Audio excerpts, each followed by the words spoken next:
There's two ways this can go about it, and this is why forecasting can be so difficult. If the ground is too dry, all of the rain will just run off and create flooding. If the ground is too wet, it can't absorb enough. So we need that perfect mix of just barely saturated ground so that it absorbs even more as the heavy rain comes through. We'll see how much falls today to help us or hinder us by the time we get to tonight and tomorrow. Right now, the rain is relatively light and spotty at this point. We haven't seen any major outbursts of rainfall, except out in parts of Tennessee, nearing our Tennessee line. But for the most part today, it should stay relatively light and spotty. Highs reach the 60s later on, but right now it's in the mid and upper 50s for most spots, even 60 already for Lawrence and Anderson. The high in the upstate gets to 68 degrees with showers at times today, along with a breeze. Mountain towns about 65 today with periods of rain and just staying mild area-wide. So as we rate your day, the Carolina Sky Meter is up to a 6 out of 10 today. This is not a beautiful day by any means, but it's better than tomorrow, where the rating is likely to go down to either a 1 or a 2. Very, very difficult day to be outdoors tomorrow.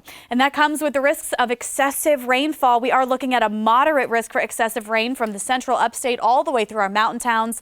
We could see upwards of 2, 3, 4, even 5 inches of rain. It looks like the escarpment, right where the elevation goes up from the upstate into the mountains, could see the focus of some of the worst rainfall.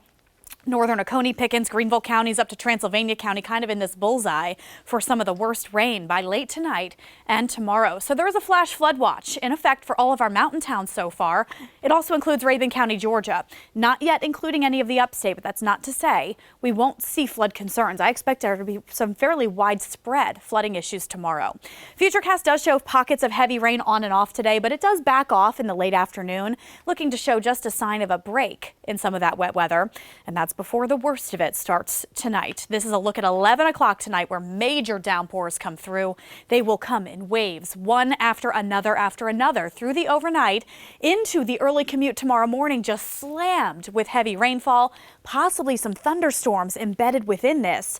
But the early thunderstorms should not be as strong as what's to come Thursday afternoon. You see it really kind of sets up here in a good line of storminess that will create the possibility for damaging wind and for brief spin-up tornadoes. So Thursday afternoon, we're looking at the storm threat, while Thursday morning and beyond will continue with the flooding concerns.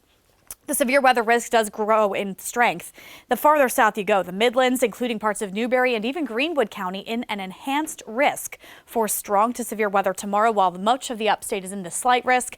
And then the risk decreases as far as storms the farther north you go. But the farther north you go as well, that's where the flood concerns are higher. So it depends on where you live for what you're most likely to see tomorrow.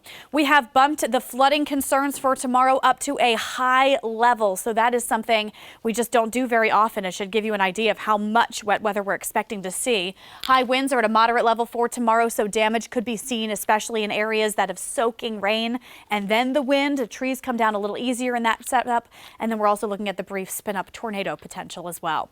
After today and tomorrow's strong to significant weather event, Friday does back off. 40s and 50s back to February normals with sky conditions that are back to partly cloudy.